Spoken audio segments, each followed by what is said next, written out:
Hello and welcome back to N2 the Chatterverse, where two gents share their 2 cents on pop media. I am Victor Dandridge, the hardest working man in comics. And I'm Bill, and I'm trying to figure out how, over 75 years, you take one of the movies that's just come out to re-release. I mean, it is arguably the best. You know what?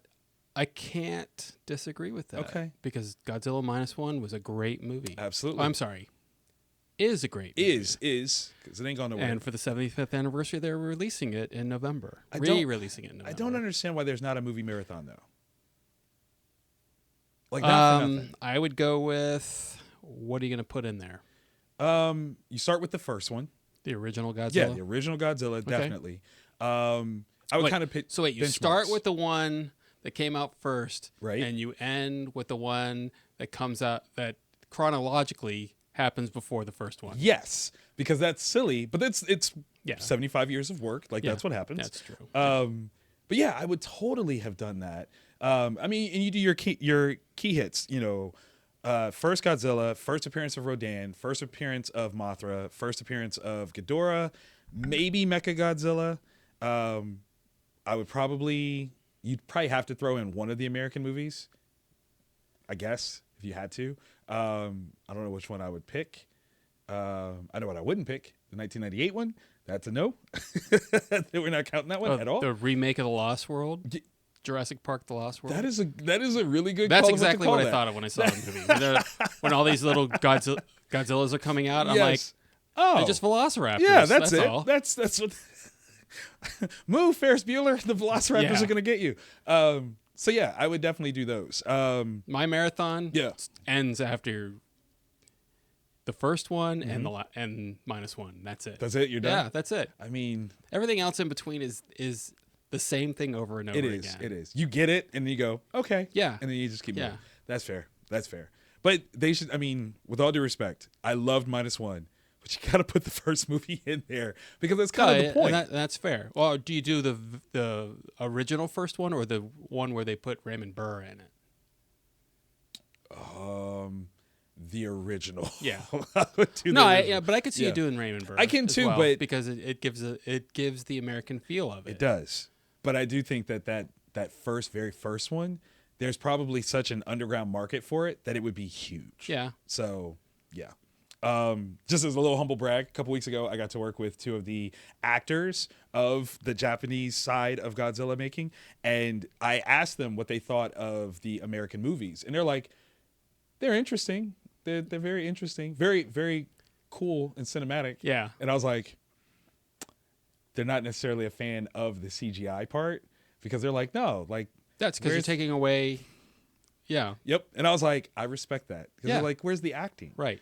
Like, we love it when we see them act, and that's the cool part. And I'm like, all right, that's very fair. That's very, very fair. And they did a quick little demonstration of what their individual moves are as Godzilla. And it's so interesting to see the difference between arms tucked in at the side, bent at the elbows, versus a little higher and more of a T-Rex. Like, they have this full-on thought process about what it means to be Godzilla in the different eras. It was fascinating. I loved it. So absolutely loved they're it. artistes. Yes. Yeah. Absolutely. It's cool. All right. So talking about some upcoming cinema things, we've got two kind of major announcements coming from the big two comic book movie studios. We've got a plus and a minus. Which one do you want to go for first? Let's go with the plus first. Let's go for the plus. So we got to see in different details of pictures, actually, which I thought was really interesting. Warner Brothers DC Studios has released a photo of Superman and his best pal, Krypto, sitting on the moon looking at Earth, letting us know that Krypto is, in fact, going to be in this movie. And I was super excited about it. What were your thoughts when you first saw it? I think it's great. Yes. I think it gives context to the boy that Superman is as well. Yes. That he gets to be with his best friend. Absolutely. Yeah. Absolutely. The image itself conjured directly from All-Star Superman #6, because I'm a nerd and I knew that's exactly what that was from. But it's also one of the best issues of that entire run. I will throw that out there. I won't spoil it for anyone that hasn't read it, but you should read that one. But I saw that it underwent a few different iterations, right? So there was like the photo that they put out. There was the cell phone wallpaper that they put out that had like a little bit of an animation to it. Yeah. But then there was a 4K version that they put out. And in the 4K one, the colors are better. They're more contrasted. Like it pushes and pulls in a way that just makes the whole thing fantastic. But I did not personally have an issue with the previous pieces. Are we getting more nitpicky about the graphics of imagery when it comes to movies and stuff like that? I mean, these are like online pundits or whatever that are like, well, this looks flat. And I'm like, it's a picture. Like, Well, when I've seen the still and the animated part of it, and to me it just looked like a promo piece. same. Like it's not going to actually be in the movie. Type thing. I can see that. And I totally could see them even finishing the special effects, and it still isn't going to be in there. Yeah. Because it is much more of a little hint of what the movie's supposed to feel like. Yeah, and it's fine. He's sitting with man's best friend. It's awesome. Yes. I would think that more people would have a problem with the breed of the dog versus. Oh, now that's interesting because he's a little bit more shaggy. Than what we typically see. I don't even know what. I think it was a Labrador, something white like Labrador, or something. Yeah. I don't know. I don't care. I just think it's a positive. And yes. It's a good feel. Mm-hmm. And you know what? Go with that. I think that is the most important thing to establish because the Snyderverse one had such a heavy, gritty tone to it. Yeah. I think Krypto's inclusion is the perfect way to say this isn't that. Yeah. And not even throwing shade at it, just saying this is so very different. We could have Superman's Well, I would dog. just think that the color palette alone says would do it all. that. That's so true. But also, and you had James Gunn saying that, he wasn't even in the original version of the script, and it Really? wasn't until they adopted this dog that he at home. Wow. There's a picture of him with his dog. Yeah. That he was just like, I'm gonna write that in. That's awesome. Yeah. I think that's one of the things that I am most loving about this new Superman production is the evolution that we are getting to see almost in real time. Yeah. From it being announced initially as Superman Legacy and then going like, no, we're just going to call it Superman. No caveats, no extra asterisks or anything like that. It's just Superman. And then knowing that like that's cool. Like I like that ongoing process of creativity at play. Now, I just came back from New York Comic Con. I was only there for a short stint, so I did not get to see James Gunn in his presentations. But did you watch anything? No, from because it was Creature Commando, Right. And the trailer's coming soon. Soon. And That's a date. there was no single aesthetic to the universe. Okay. Which Okay. I get the feeling that was basically his way of saying Nah, it's Snyderverse. it's not going to have the gritty look to it. Yeah. But also it could mean that there's a continuity, but they're not necessarily nitpicking about it because he is a comic book fan. Right. And stuff happens in comic books. And changes. And Yeah. Yes. And, it wasn't always that the end of Action Comics would lead right into Superman. Right. Or that something that happened in Batman necessarily led into Detective Comics. Or even if you said something in, say, Green Arrow actually ended up in the Justice League. True. It could have just been a blurb. And I like the idea of maybe we're not specific about everything. That is nice. Because I do think that when you go for absolute continuity, you create a yoke for yourself. And this gives them an opportunity to actually just tell fun stories and just go for it. And I like that. Yeah. Do you think that there is, with the recreation of Elseworlds as a potential, like, if it goes too far, we just say it's Elseworlds and it doesn't affect anything. You just go, yeah, no, it's something else. And that makes it easier for people. Yeah, why not? Why not educate the general public? I like that. It's not just a movie. This is a culture. I mean, and we're going to teach you. Look, Marvel doing it with What If. That's so true. So true. So true. There are other ways for us to approach these stories. Yeah. And now you're gonna see it once the DCU starts with Right. Batman and, ancillary to the Penguin. Right. I agree. I did hear shortly before New York that there was going to be an animated movie with called Dynamic Duo, and it's focusing on Dick Grayson and Jason Todd as characters. Yeah. And I think it's Nightwing and Red Hood specifically, with the framework of this being an animated piece. But James Gunn has said if it's done in this universe and it's animated, it's going to be the same actors Yes. in the live action. Right. Are you excited for the potential of Nightwing actually being a live action character, which we've never had? Well, We've never had Nightwing as a live action character. Titans? Did he become Nightwing in that? I pretty didn't go that far. Yeah. I'll be honest. I did not. I did not go that far in that show. I knew he was Robin. He went to Nightwing. He went to Nightwing. Really? Yeah. Was it good? It was fine. Okay. I enjoyed that. Okay. The take out the budget Sure. because some of the VFX weren't great. It was an interesting take on the Titans. I did not know that. Okay. And it's very adult. Okay. And it worked well in, let's say, the Snyderverse. Got you. Okay. Because I can see that. It was very cut and dry. Right. Snyderverse adjacent. Yeah. Okay. Do I take it super seriously? No. Okay. Now I got to go back and watch that. But I did not know he did that. I did, because I get the feeling that who's the voice of Rick Flag? In a new one, Frank Grillo. Yeah, I Yes. think it's going to show up in Peacemaker. Yes. I think he's also in Superman. Yes. Yeah. That's right. Yeah. So, I like the idea that they can do animated stuff and then bring And then in. there's a carryover. Yeah. I do like that a lot. I think that's smart in terms of building cohesion. That actually makes more sense to me than bringing in name people just to do the voices. Right. And then and then forget about whatever. it later. Yeah. I mean, if you're going to do that, hire the people that do that kind of stuff true. for a living. That's true. That's smart. Okay, so that's the plus that we've got. Additive, Krypto. Now it's time for the minus.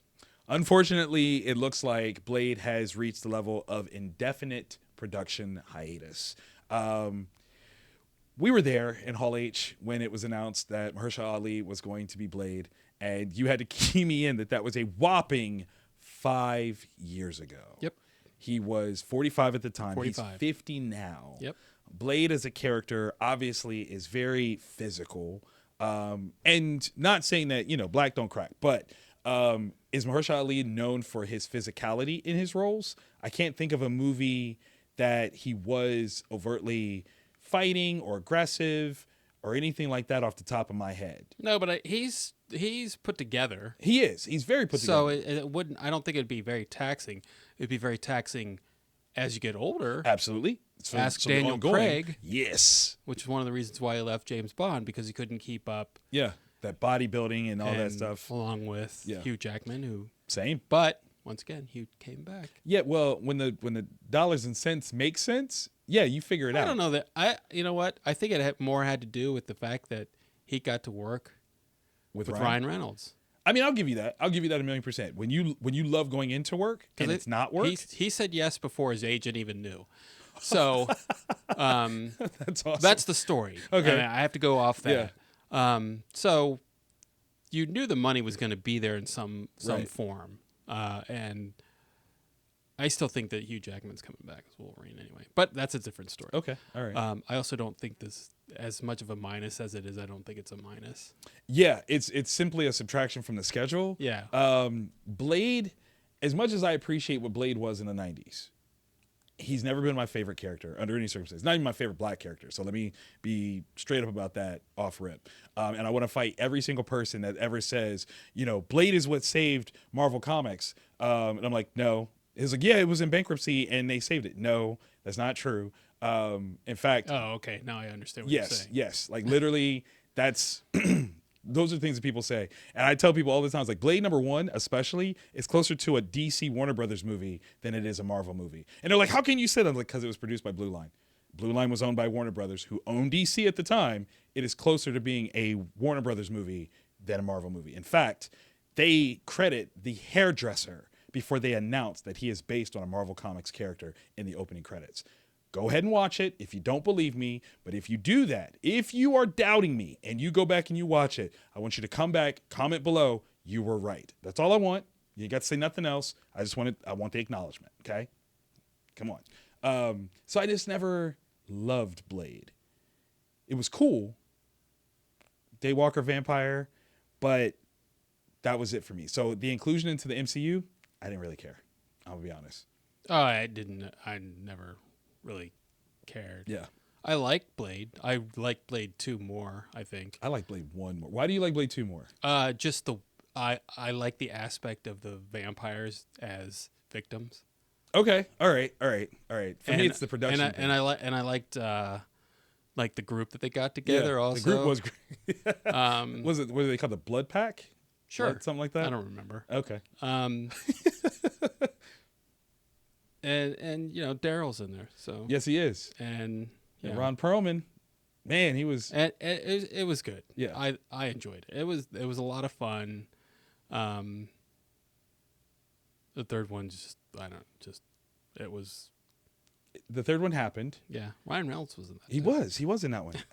It's funny too because the first one is my favorite because it stood on its own as what it was. The second one was definitely post The Matrix, and you could see it in the effects that they try to do to certain shots and movements and things like that. And I thought that it didn't need to be because the first one already established like this could be really cool without trying to mimic anything stylistically that The Matrix did.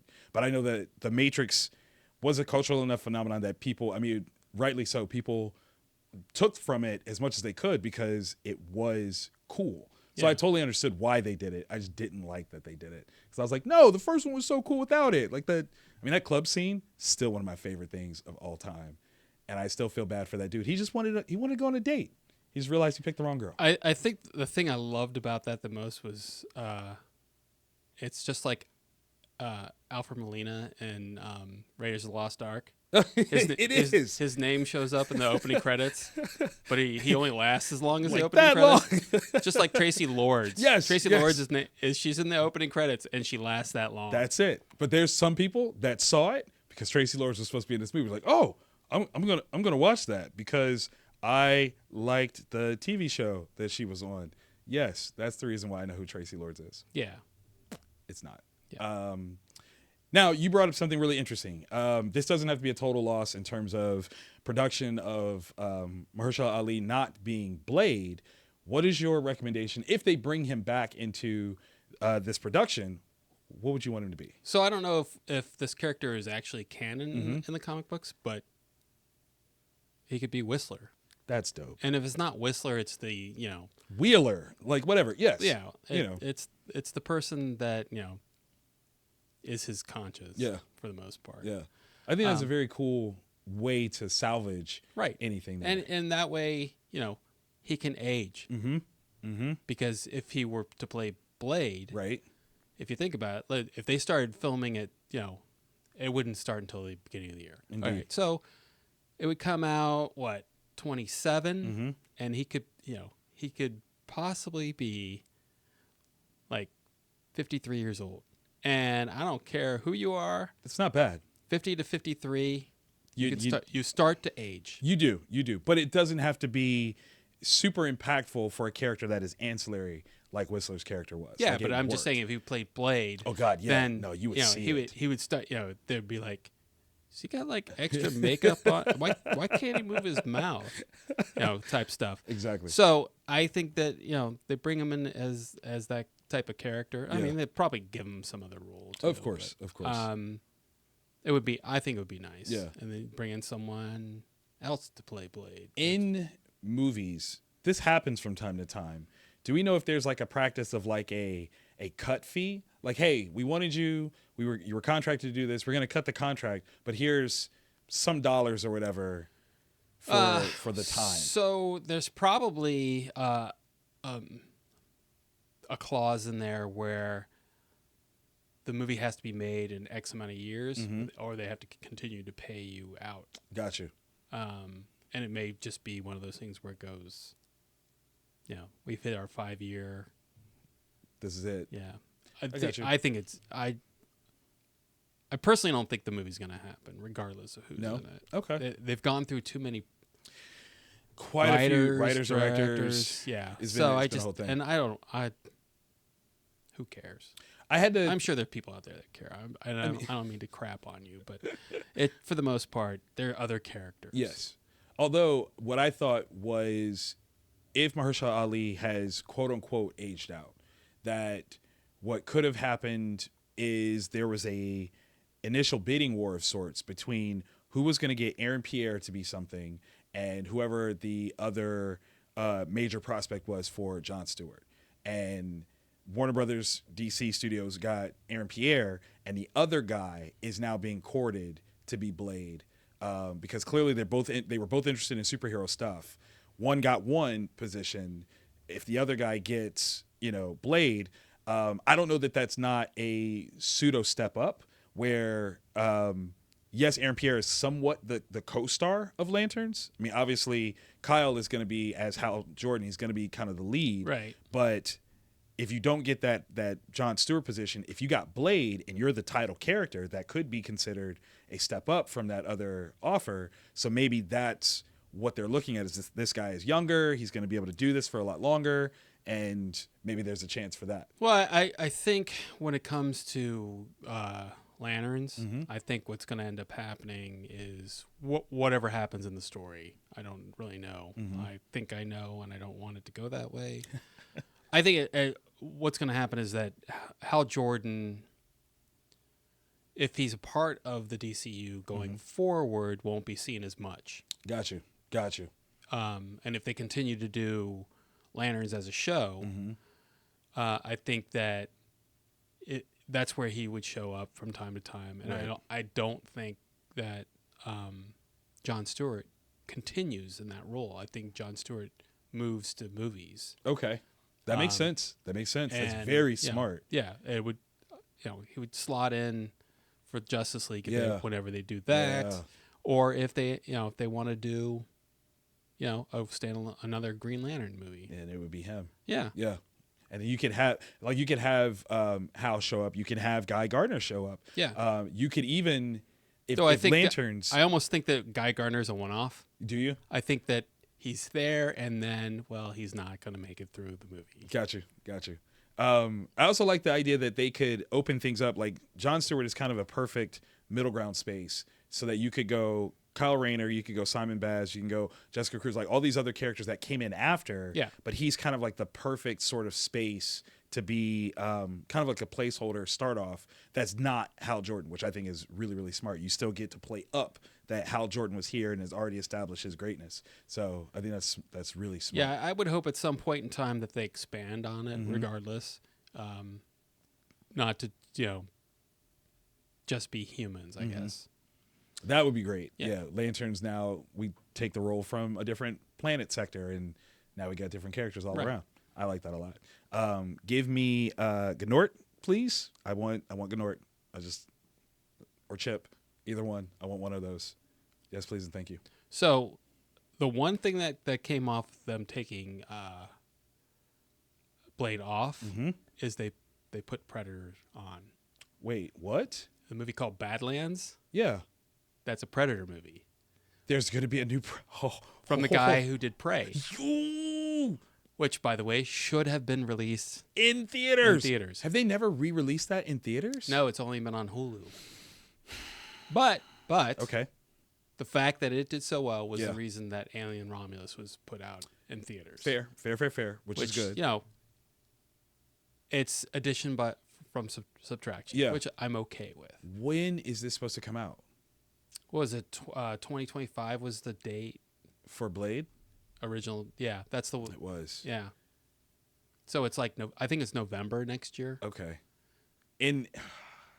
I'm happy that it's coming out, but I also feel like unless they have something planned for 2027, that's a missed opportunity, because that's the anniversary year Of Predator. Well, let's find out how well this one Yeah, does. yeah, that's what I'm saying. They probably have like- something on the back burner. Okay. If you do it right, It's a new franchise. You don't need 2 years to make a movie. That's true. That's so very true. If you mix practical with the CGI, then especially, I mean, for Predator, I mean, that's how it started, was super practical with Yeah. hints of CGI, we'll say. So, I know, right? Like, give us that. That's dope. So Badlands, it sounds like it's Western-esque type I have no thing? idea. I just saw that that's what was taking over, and I'm like, Okay. that works for me. Yeah. No, that's dope. That's dope. Okay. Yeah, that's awesome. Okay, so thank you guys for tuning into this episode of Into the Chatterverse. We will see you guys next week. I've got a special challenge for us that I think will be fun to talk about. It'll be topical for the time of release. You probably will absolutely hate it, though, because I don't think you get into these things too much. That's all I'm going to say right now. But we will see you guys then. Once again, I'm Victor Dandridge, the hardest working man in comics. And I'm Bill. This may be my last episode. No. You can't leave. You're under contract. You can't leave. No Mahershala Ali for you, sir. No blade cuts. Sorry. You're here next week. We'll see you guys then. Bye.